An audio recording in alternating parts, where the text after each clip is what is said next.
All right, and we're back with our final recipe of the day, and I just want to thank Aaron real quick for coming into the test kitchen and sharing how to use these mists and elixirs with us and sharing all these great recipes. And remember, if you do check out the website, you can get all the mists and elixirs that we saw today, as well as tons of other flavors that we actually haven't even covered yet. So hopefully at a later date, we'll get a chance to do those as well. All right, now what is the final cocktail that we have today? The final cocktail is actually another gin cocktail. Okay. So we're going to do kind of a completely different direction with gin. And one of the reasons that gin is so great is because it's so versatile and it's so aromatic. It's a light spirit, so you can do a lot with it, but the botanicals that are naturally in gin already kind of give you an edge on flavor. Right.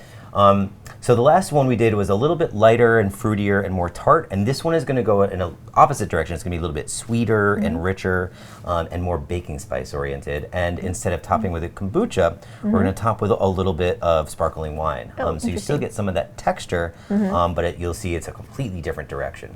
Cool. So we are going to start once again with gin, and this is also going to be a slightly lighter alcohol cocktail. So we're going to do gin right there. And then we have made a pear syrup here. So you can see it's kind of thick. Yep.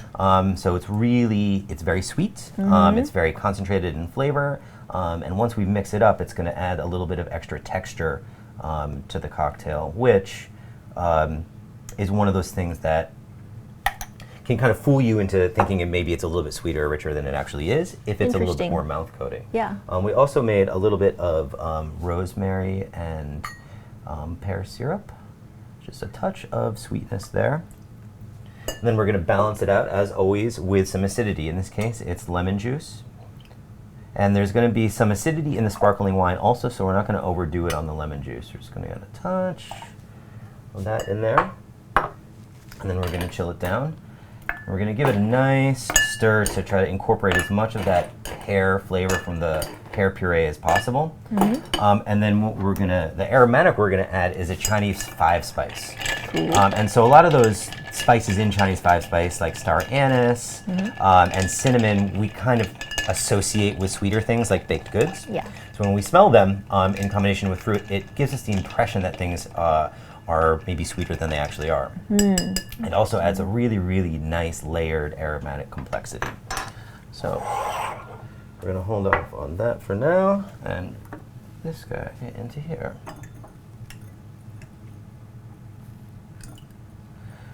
So when you were thinking and conceptualizing this drink, was there a reason why you decided not to include an elixir in it?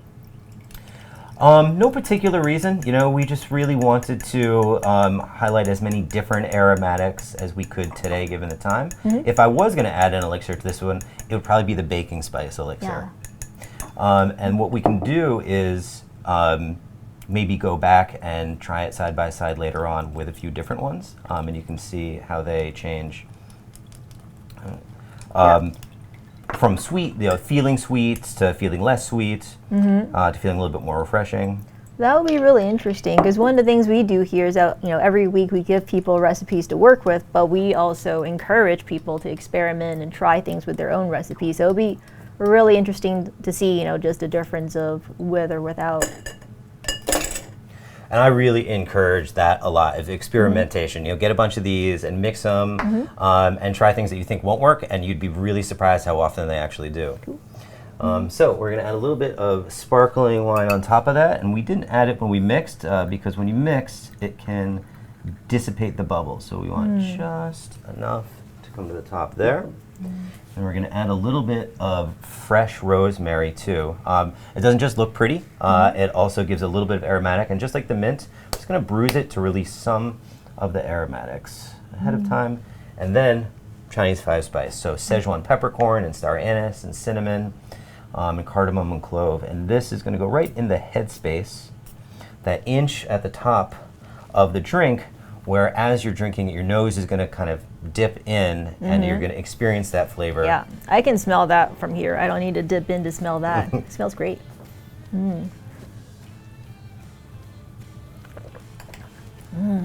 Okay, all these cocktails are amazing. So oh my god, this is so good.